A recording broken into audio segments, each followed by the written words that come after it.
Welcome to this workshop on garden makeover, lawn to landscape, more important than ever, presented by Master Gardeners of Nevada County. Here are our presenters, Allison Chop and Chrissy Freeman. Thank you so much, Margaret. And thank you everyone for coming this morning or looking at this later. We are two master gardeners who have been presenting the Garden Makeover Lawn to Landscape workshop for several years. And this year we've updated it because doing this is, as we say, more important than ever, considering the water situation.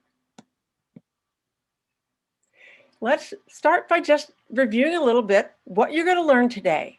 We'll learn about planning, preparation, and installation of a garden makeover lawn to landscape. In planning, we'll talk about why you would lose your lawn or your unwanted weedy area now, and helpful designs you can easily do when you are planning what you're going to do in your new landscape area. In preparation, we'll start with the idea of right plant, right place, with an emphasis on low water plants and how you can find the right plants for your habitat where you are. We'll talk about the steps to losing your lawn, always very important. Probably many of you have come for that. And then we'll give you a few examples of what some yards look like before and after this landscape conversion. Oh, sorry.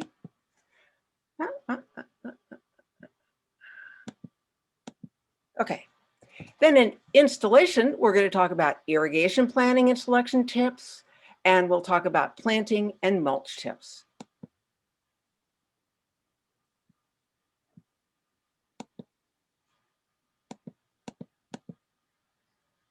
Well, good morning. My name is Allison Chop, and welcome, and thank you for coming to our presentation today. Both Chrissy and I have been actively involved in helping residents convert their lawns to landscapes for many years. Again, due to the drought, water has become a critical resource, and home gardeners are needed to help conserve this precious resource. So, planning. Now is the time to reimagine your new garden because planting time is in the fall. So why would we want to convert our landscape? Well, one reason is water-wise plants and trees require low water when established. Secondly, thirsty plants, lawns, and even container plants should be your lowest priority. Drought conditions continue throughout California, and removing your lawn or reducing your water use is the best way to help California conserve water.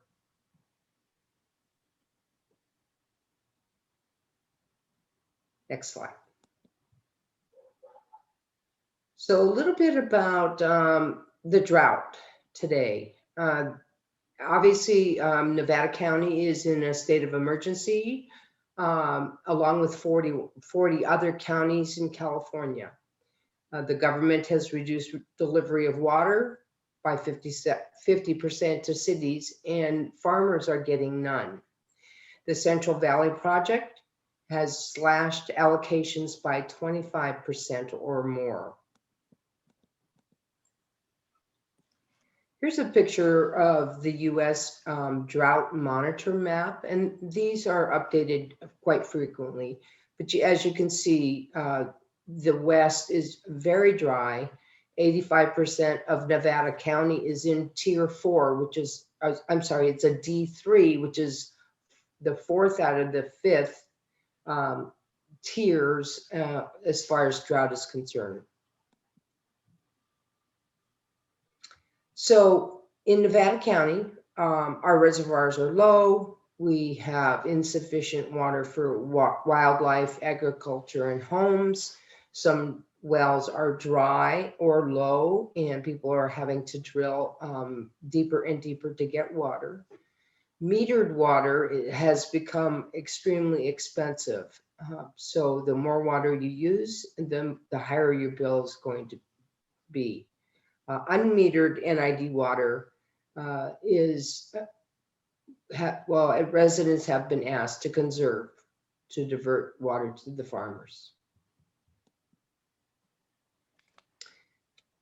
More water reality. Yeah, fire season lasts year round. In our area, seems like every day there's a spot fire either on Highway 20 or Highway 49. It's quite scary. Californians have been asked to reduce water by 15%. And really, I do believe that we're probably one step from mandatory restrictions. So California has a Mediterranean climate. We share this climate with many other countries. So when it comes to designing your new yard, you will have a whole palette of plants to choose from. It's characterized by long, hot, dry summers, and it rains primarily in the winter. We share this 30 to 40 degree latitude on the western limits of a continent. So we're focusing today on plants from areas with Mediterranean climates that are adapted to the dry summer. Here's a quick map of some of the countries that we share our climate with. As you can see, there's South Africa, there's parts of Australia, the Mediterranean region, and Chile and Peru area. So what have plants done to adapt to this summer, not getting any water in the summer? Well, a couple things that have happened through time is they've developed dual root systems. The leaves are often gray or very, very dark green. They've become leathery. Sometimes they become drought deciduous in the summer, and they actually leaf out in the winter, and they store their food in bulbs, rhizomes, and tubers. So when you're wanting to do a conversion project, it's always kind of an exciting time. It's a time for you to kind of reimagine what you want to do in your garden. Of course, it's important to have a vision, and you want to incorporate that with the things that make you happy. It could be a native garden. It could be incorporating edibles into your garden, but it's a time where you can lay it all out on paper. You can ask your family what you want. You can add hardscape and patio features, and you can really start to enjoy the landscape. Instead of it being drudgery, it could be actually a very beautiful spot that you can visit each and every day. Obviously, you have to align your plans with your budget, and you have to set a time frame. I think most gardeners are very used to allowing things to happen over time. It's not a one-shot deal. It can take years before your vision is realized. So be patient. A little bit about planning. This is the time now to do the work, the heavy lifting. It's developing your plant lists. Going to visit nurseries, going to visit gardens, because it's really important at this time to lay it all out on paper, decide what you want as far as your feature plants are concerned, and to use colored pencils to put it down on graph paper. So you want to design your outdoor space. You want to think function, function, function. But in order to do that, you have to know your climate. Plants need to be able to survive 6 months without rainfall and survive our winters. We have to know our climate zone. Most of Nevada County is in plant zone 9. And I'll talk to you later about how you figure out what your plant zone is. Sunset is not as frequently used, but almost all of Nevada County is in zone 7.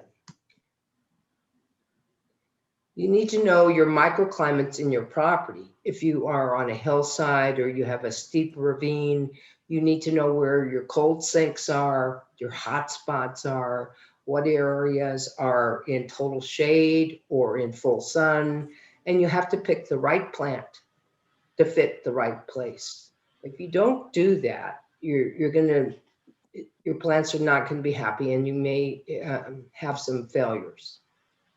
www.findmyshadow.com is kind of a neat, kind of a geeky website where you can actually drill down using Google Maps to find your exact property, and you could see the shadows that your home or your fence or a large tree casts on your property over time.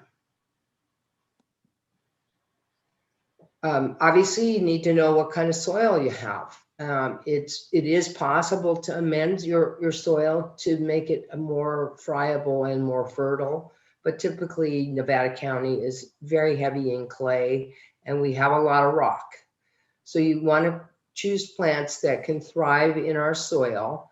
And when they say needs good drainage, they mean it. So you have to do a little work sometimes to plant plants that have that requirement. So you want to choose the appropriate plants. And I think one of the biggest tool that can help you is you have to physically read those labels. The labels that are provided on plants that you buy, or sometimes they're taped to the pot, are critical in determining whether this plant is the right plant for you. You want to pick plants that are pest resistant, that require less care, and you need to make sure that you're planting the right size of plant in your yard. You do not want to plant something that grows 8 feet by 8 feet in a 2 foot by 2 foot spot. You will be continually having to prune it and shear it and clean it. I mean, it's constant. So you want to also consider firewise plantings, local and native plantings. And for me, the most important thing is to choose for beauty, fragrance, and fitness. So thank you, Allison. We're going to show you now just a few of our personal low water favorites. There are hundreds of plants that are low water plants that work both native and ornamental that work in our county. Here are just a few that we particularly love. Lemon ceanothus is a shrub, and it is evergreen, and it's locally native, and it grows to about just 2 or 3 feet high, and it slowly spreads wider than that. So it's easy to find places for it in a sunny landscape or one that has dappled sun and shade. And it supports bees and butterflies. The black elderberry is a deciduous local native. It's like a small tree. I have one that's maybe about, I'll say 15 feet tall or so. When it leaves out in the spring, it's just a beautiful bright green color, very, very appealing. And that's soon followed by these big white umbels of flowers just all over the tree. And then finally in summer, those flowers have turned into these dark blue-black berries that are beloved by birds. There's a ground cover I particularly like called hummingbird sage, and that grows really well in our area. It's native to Southern California, but it does spectacularly well in the dry shade under oaks around here. And in this photo, you'll see a place where I think it is best, where it gets a little bit of dappled sunlight in the morning and then full shade in the afternoon.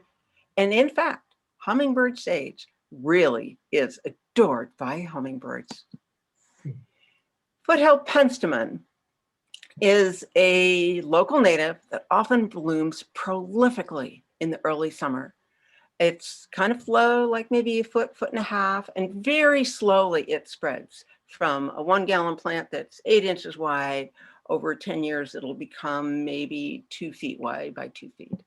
The yellow, by the way, indicates flowers that have not yet been pollinated, and the purple are flowers that have been pollinated. And you can see the bees are very busy around the foothill penstemon. So I'm going to share with you a couple of my personal favorites that are more ornamental plants. The plant in the foreground is a phormium, a type of a New Zealand flax. It doesn't get super big, but I picked this particular one not because it has my name in it, although that had a lot to do with it, but the variegation on the leaves was highly decorative to me, and I knew that everything that I could plant around it would match. So right behind it, I have a Colanema, or breath of heaven, very, very popular plant. And just in the back of the picture is a plant that I've discovered over the years that is an awesome plant. Awesome. It's evergreen, year-round, tough, stays green. It's called a Lomandra. This particular variety is Breeze. It is a grass without being a grass. So on some grasses, you have to cut them down. They kind of yellow in the winter, or brown even. This particular plant looks like a grass, but isn't a grass, and is beautiful. For a shady, partial shade area, this particular plant is not only deer resistant, but it's a fabulous specimen. It's a false holly, so it does have little spikes on it, so the deer won't even go near it. But the variegation and the color on this particular plant is spectacular. In the early spring, when the brand new little leaflets come out, they're bright red. It's beautiful. Lastly, I think most of us are very, very familiar with bee balm. Very, very, can almost be invasive. It is so happy to be growing. It is definitely attracts bees. And a summer bulb that requires absolutely zero water. This particular plant is called Liatris baccata. We know it as the blazing star. It is an amazing bulb that just appears every year, year after year. It comes in white and purple. So a little bit about design. We don't have a lot of time today, so we're not going to go over all the typical things that you need to consider about design, but I'm just going to mention a few things now. You want to do mass plantings. You don't want to have one of everything. You'd like to plant in multiples in odd numbers for feng shui. You want to make sure that you start with your specimen, either tree or tall plants first, and then work on the mid-story, then come down to the ground. So very, very important that you go visualize upwards as well as outwards. Sometimes you might want to use a focal point in your yard as your main focus, but definitely pick a diversity of plants.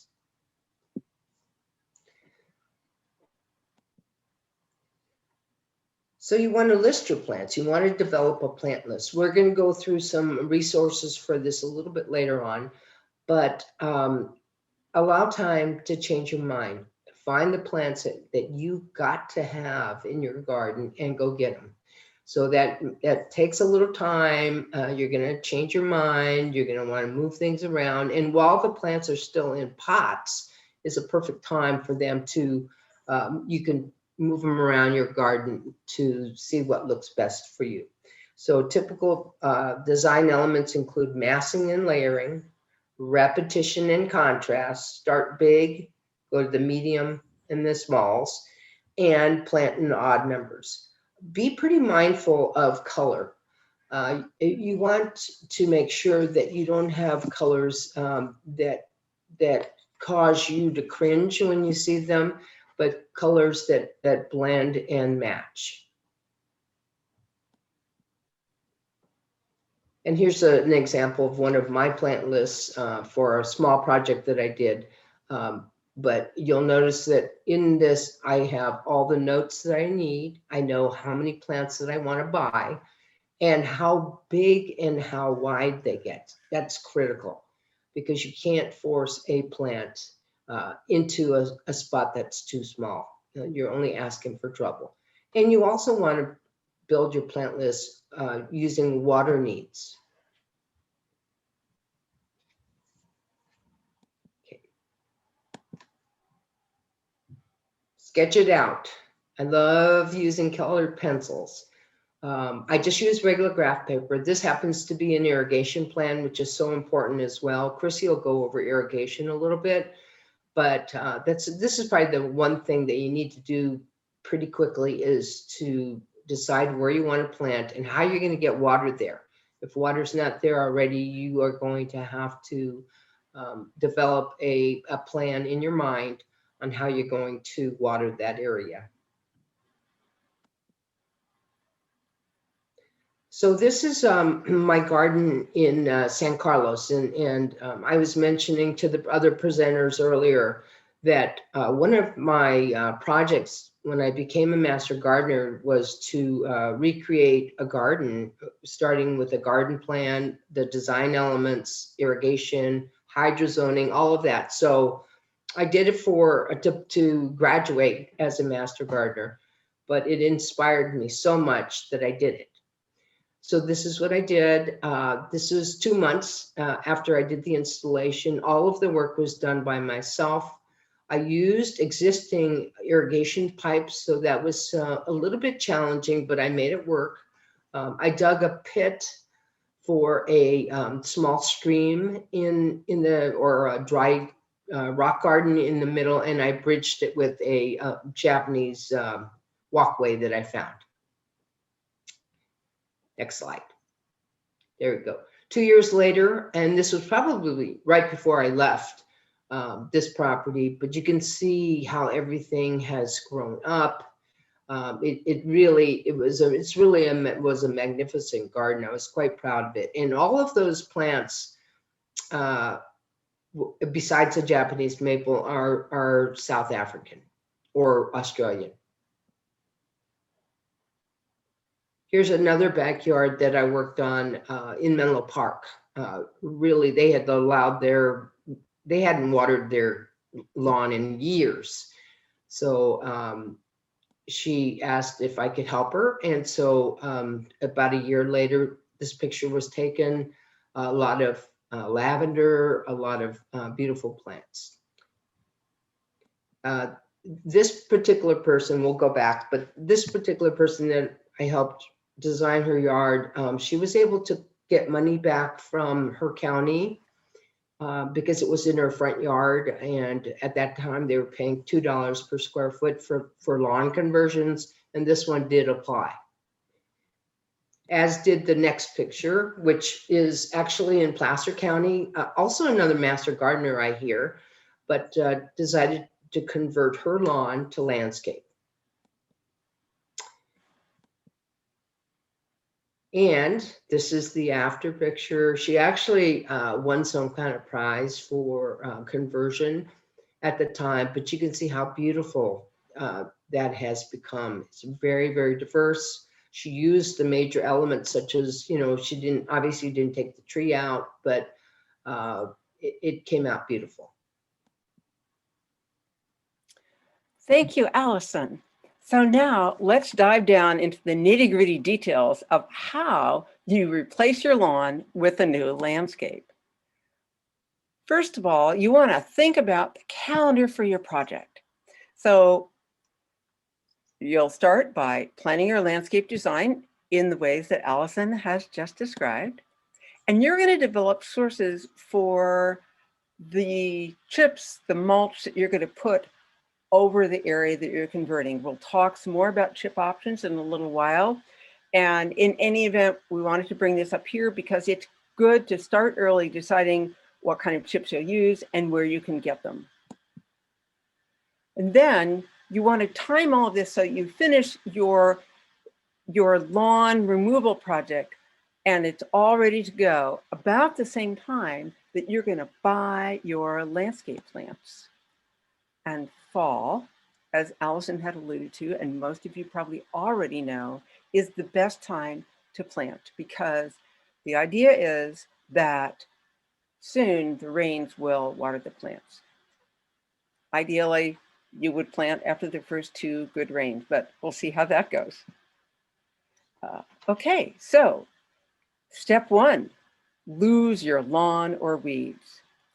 So you're going to mow your lawn to the very shortest setting you can get, and you leave the clippings on the lawn because they prevent light from reaching any surviving little lawn grasses. And if you have weedy areas, you can take them out by a weed eater all the way down to the ground, but remove the clippings from the weedy areas because there might be, you would then reduce the seed load. Then you do this step, which is that you're going to edge the lawn all the way around where you have hardscaping paths, other established beds, any place where there's a transition, because you're going to be putting mulch, about 4 inches, we'll talk about that, but about 4 inches of mulch on the area that you're doing the lawn conversion for. And you want those chips, that mulch, to stay in the area, not to escape onto that path. And then when you remove those pieces of lawn around the edging, you can pile those into a very lovely, gentle mound, someplace in the area you're going to landscape. And then you can put any leftover soil that you get from things. We'll talk about that a little bit later when we talk more about the mounds. But that's what you do with any sod you remove. You make a mound that you're going to be able to plant on. It creates more interest in your landscaped area. Step 2, after you've removed the lawn, is that you plant any 5-gallon or larger plants. And we do this because it's too challenging to dig down that deep once you have applied the chips. So you're going to dig down as far as needed to make a hole of the proper depth. This is just like planting any other plant, except that you want the crown of the plant to be just higher than the top of the mulch is going to be, and you don't have the mulch installed yet. So you're going to have to, and we'll talk about the mulch later and the mulch depth. So what this means is that you're going to be planting onto an island of soil. You'll move the soil up so that there's an island of soil for this large plant, so that the top of the crown is just a little bit higher than the height of the mulch you'll have.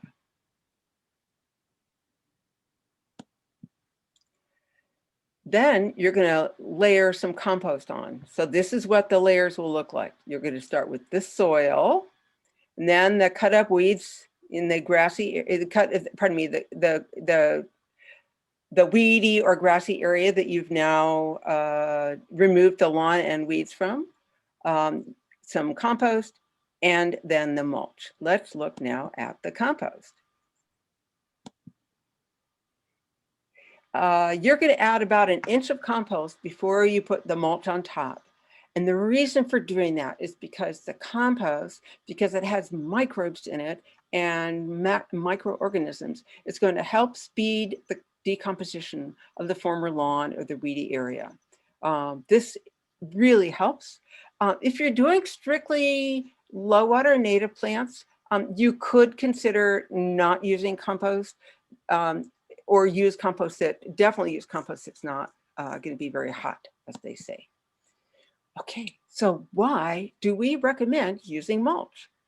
First, if the mulch is at least 4 inches thick, it will really keep your lawn or your weeds from coming back. And over time, it will continue to keep most new weeds from sprouting and make the ones that do sprout much easier to pull. So you'll have fewer weeds, which compete for water. That's a good start. The mulch also slows the water as the water comes into the ground, or is, emitted by emitters, however you do it, rain, whatever. That increases the absorption of the water into the soil, which is what you want. You don't want runoff. The mulch reduces evaporative loss considerably. It also moderates the soil temperature, which is really important in these very hot summers that we're having. And as it breaks down, which it will over time do, it will improve the soil texture and the nutrients in your soil, no matter what your soil condition was like at the time that you did your landscape conversion. So, how do you select mulch? What should you use? There are so many different choices. Arbor chips. When downed trees are chipped up, the result is called arbor chips. In most circumstances, arbor chips will be the most beneficial chips for your plants. Not only are they free, though you have to line up a source to them, which we talked about, but when they break down to enrich the soil, they are the very best for water retention. So then, exactly what arbor chip should you get, and are there any exceptions to this? In the ideal world, you would match the mulch to the plant habitat if you can. That means if you live in an oak forest, aim to get oak chips and shredded oak leaves. If you live in a pine forest, use pine chips and pine needles. The one exception to using organic plant-based mulch is that if you are doing chaparral plants, you want to have light-colored rocks on the surface. They break down the right kind of minerals very slowly, and they also reflect more heat because they're light-colored, and that's very good for the chaparral plants.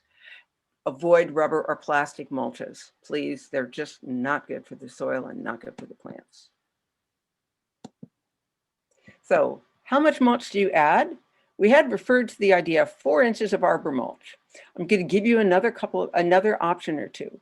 You need the 4 inches in order to keep the weeds and grass down. 3 inches, from my experience, does not work. 4 inches is the magic number.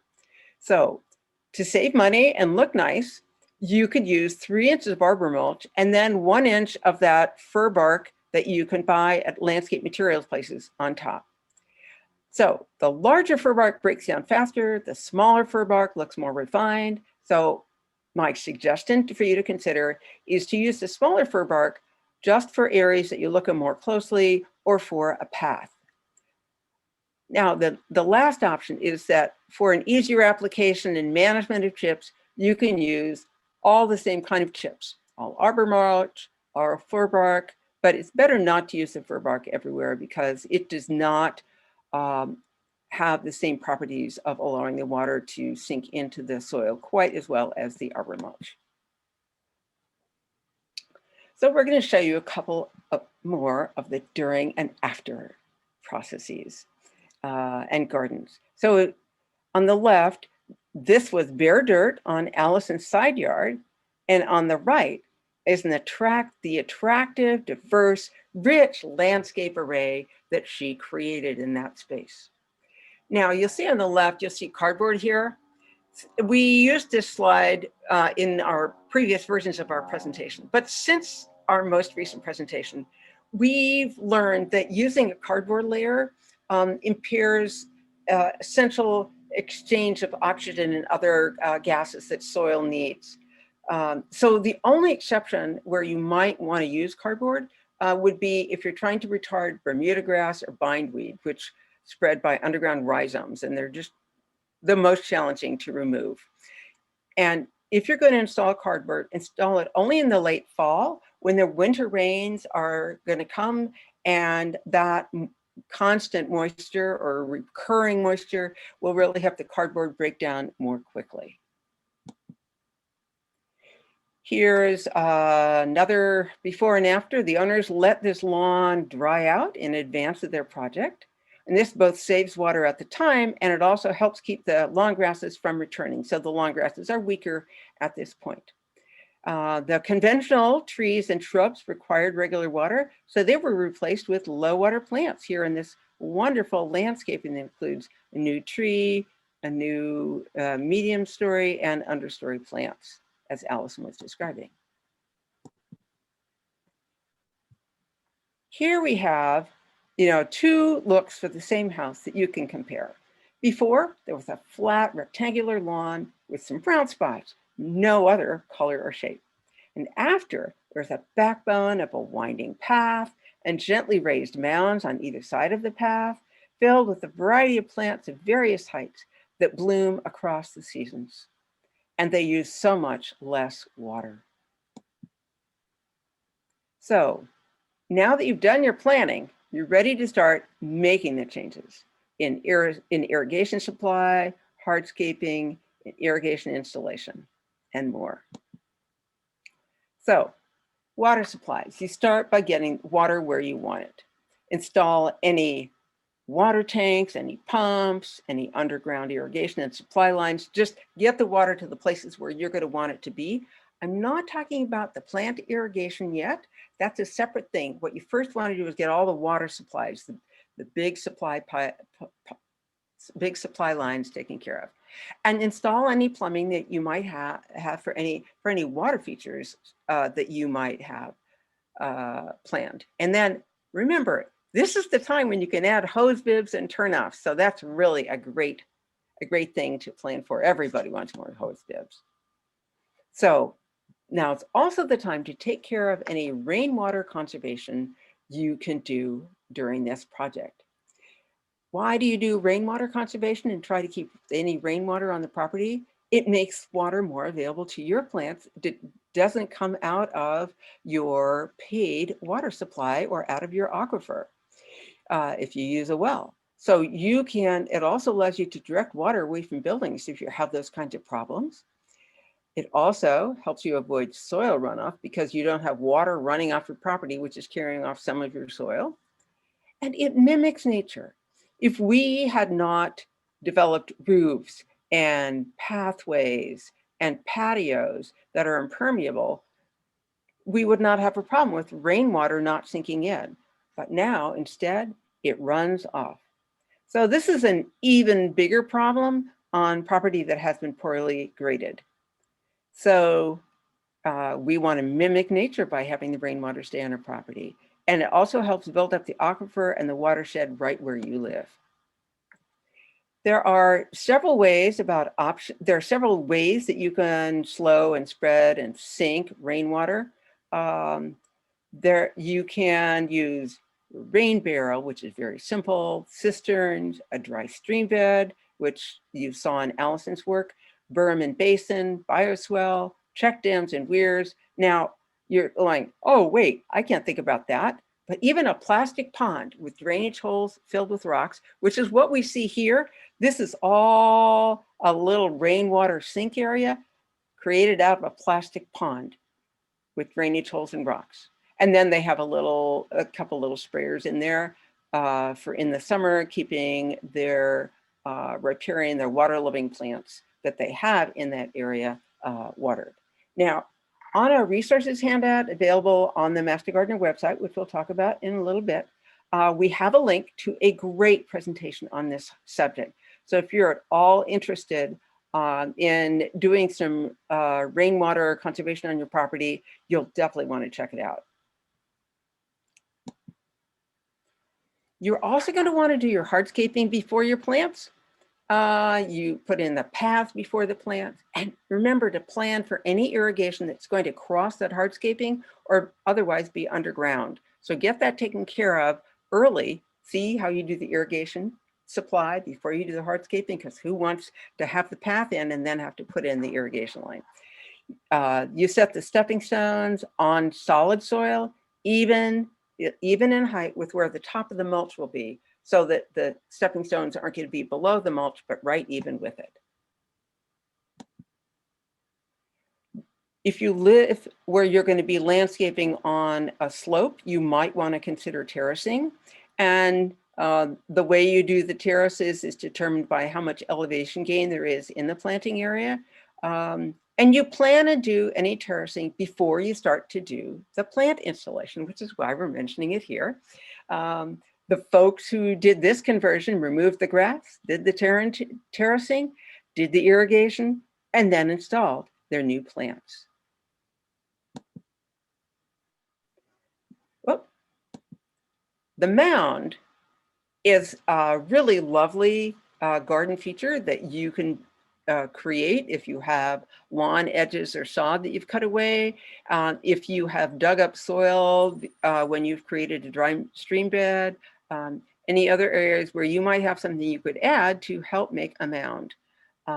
In general, a mound tends to look more appealing if it's located off-center, closer to the corner of a landscape than to the center of the landscape. Shape any mound of a gentle, natural rise, because if it rises too steeply, it's going to look fake and erosion may be more likely to occur.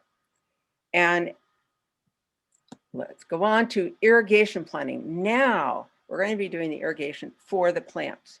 We set this in many cases, in most of this, before we do the planting. We at least do the planting so we know what we're going to need and when we're going to do it.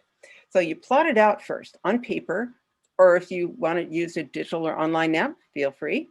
You're going to indicate the supply source. Where does the water come from? Are there any turnoffs? We hope there are. Any new valves, timer, pump, hose bibs, that kind of thing. Note any existing irrigation, which, as Allison said, you may use as a way to get water. And then you note any constraints. You know, what are places you don't want to have included, so on and so forth. And then when you do this, this will allow you to create a list of the materials you're going to need for your irrigation. And you can take this diagram and the list to the irrigation supply store and you can get what you need. Also, save this plot. You will refer to this years later. I guarantee you, we have done this. And we Master Gardeners have an entire workshop on irrigation every year. There's one up, there's a recorded one, 2 parts, that's up on our website. So you can check that for more details. Oh, this is another irrigation plan I did. As you can see, I'm using colored markers to indicate different kinds of lines. Doesn't have to be sophisticated, just has to work. So these are drip irrigation. This previous one was emitter tubing, where there's it's 1/2-inch line and there are little backflow prevention emitters every 12 inches or so. Really great stuff. Very different installations, so you want to learn about those in our workshop. So there's an irrigation timer for every budget and need, everywhere from a hose end timer to a 24-station hardware controller that automatically goes on hold in case of rain. So I highly recommend you get one if you can afford it, if you have the bandwidth to do it, because it will help your plants be more likely to succeed. They don't depend on you to provide them with water, every day, to remember to water them. For low water natives, what you will want to get a timer that allows you to water less frequently than every 7 days. So look for that. And if you are on metered water, then make sure that what you get allows you that the frequency functionality, how frequently you set it to go, matches any watering restrictions that you may have. There are some special planting tips for planting in a mulch area, which we thought we'd share with you. One is, as you do your hole, first you move the chips far away from the hole, but leave just on one edge, leave some that are the height of the overall mulch, so you'll be able to see what that height is as you plant. Plant the plant so that the crown sits a bit above the top of the overall mulch. This may mean that you're going to have to put additional soil in the hole. You can go ahead and do that. And then you mulch. Once the plant is planted at the correct height, bring the mulch back and array it so it's about 2 to 3 inches away from the crown of the plant. Here are a few examples of some conversions that I've done. This was lawn, and now it's a native plant garden. This was lawn, and now it's a vegetable garden and a small orchard. And for vegetable gardens and fruit orchards, you can put down cardboard on the paths before you mulch, and then you'll never have to weed, or you hardly ever have to weed your paths. And then here, we converted a 1,000-foot square lawn to 200 square feet of a pollinator garden at the edge of this 800-square-foot meadow of native grasses. Here's the meadow when it's very young, and here it is when it's mature. Okay, we're running out of time, so I'd like to go really quickly through our landscape resources and share with you just a few tips.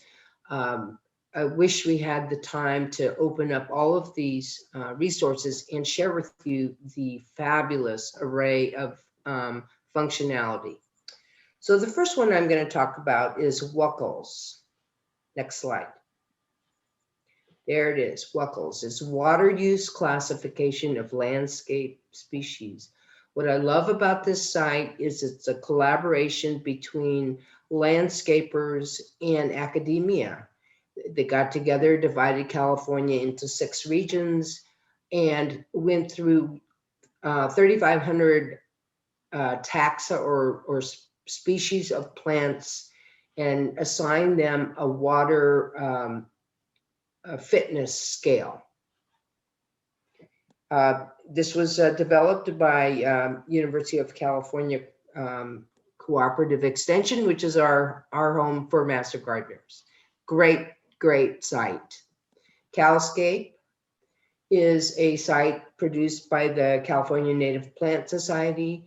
You enter your address and you decide what type of plant you want, be it shrubs or trees or vines, and you search. You can save your native plants on a Excel spreadsheet, which you can keep on site or export. Arboretum All-Stars, UC Davis created this particular website. It is 100 of the most popular and fittest plants for our area.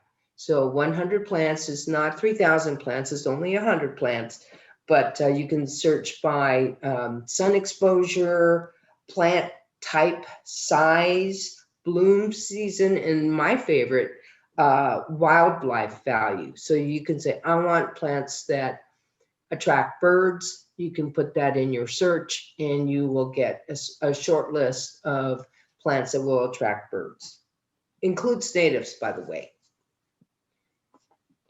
Monrovia. We know them as the nursery with the green and white pots, but actually they've been around for 100 years. They probably have the best plant labels ever. I love when I buy a Monrovia plant because I know that I will be provided with all the information I need to be successful. They do provide some pretty superior plants, in my opinion. You can easily find out what your plant zone is by entering your zip code. So remember when I mentioned that we're in zone 9, this will confirm it for you. You can search by plant type, light needs, flowering season, water needs, and landscape use, which is what I like. If I'm looking for, let's say, an Asian garden or a hedge, and I'm not quite familiar with all the hedges around, I can search on this site. But great pictures, great companion plant features, and what I like is that you can buy your plants through Monrovia and they will drop ship them to Weiss Brothers and Green Acres and some of the other local nurseries. So you can shop in your chair. We thought that we would give you a couple of sources that you can look at it when you are thinking about landscaping for defensible space. The first is the National Fire Protection Association. They have some wonderful free public education on topics such as preparing your home for wildfire. They have some really good information on defensible space guidelines and how to reduce wildfire risks in the home. So you might want to check that one out. And then finally, in the resources is our own Nevada County Fire Safe Council at rufiresafe.com. You can arrange to have defensible space advisory visits where a trained person will come out and walk your property with you around your house and give you feedback.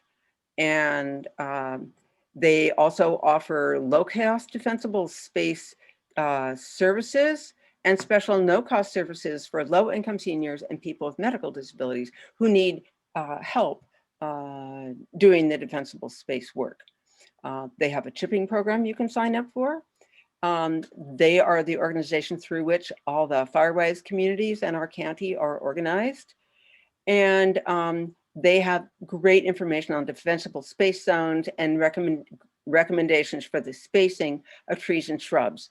If you're planning on doing trees and shrubs, you should definitely start here so that you're planting them in the right place from the very beginning. So the handout for this workshop and the recording, first, you can find the handout for this workshop right now on the day we're giving the workshop. You can find it on the homepage for Master Gardeners, which is ncmg.ucanr.org. And our moderator is putting that into the chat now.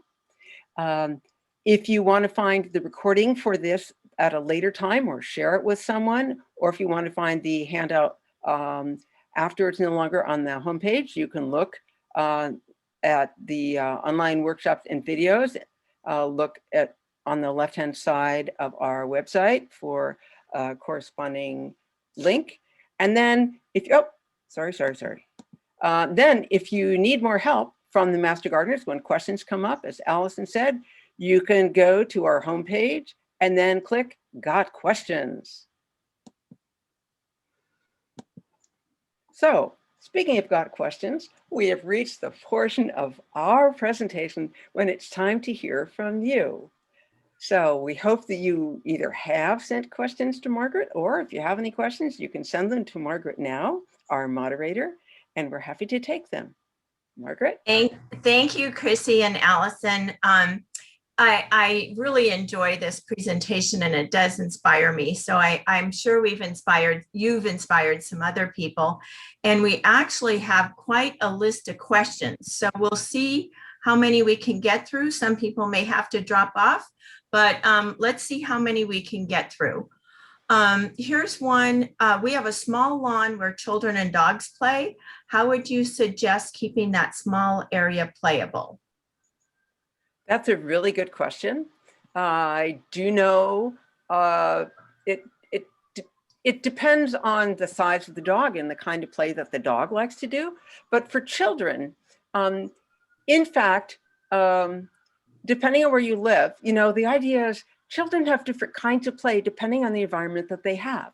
And so if you give children a lawn, then they will do the kind of play that they do on a lawn. If you give children a landscape that is full of plants that attract bugs and butterflies and flowers of different colors that they can pick at different times of the year, then those are the kinds of play that they will engage in. So I think perhaps one answer for the children question here is to rethink, what is it that you would most like your children to be able to do in that area? Great. Thank you, Chrissy. And then another one is, I heard Chrissy address cardboard as a layer. Does weed cloth also impede the oxygenation of the subsoil? Yes. Weed cloth, I put down weed cloth in a couple of places in my lawn, in my yard when I first started. And now I am tearing it out because it is what it impedes the relationship between the soil and the air. And it also retards nutrients from reaching the plant, from reaching the soil and therefore the plant. So as material composts on the top of the wheat cloth, like the mulch would compost, the material that ordinarily would become nutrients for the soil can't reach the soil because of the weed barrier. So the only place that I would recommend using weed barrier is in the base of a dry stream bed under the stones. How about you, Allison? What would you say? Yeah, I totally agree. It's definitely a weed barrier for your dry stream. I did use that material on underneath the rocks that I moved. I don't recommend it because really, in reality, most weeds, quote unquote weeds, are a lot of them are airborne. And so they fly around in our environment and they land on top of your mulch or your area and they sprout anyway. So, you know, it's not, it degrades very, very slowly over time. I just don't prefer it. Okay, great.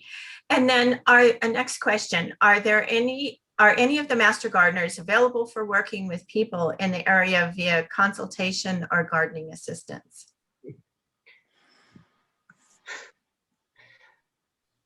I'll answer that question. You know, I've done some work with friends and we've always made it a very casual relationship and we trade things.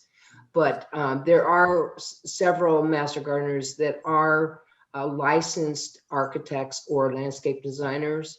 We do have a short list, I think, of different people that are available for hire through the office.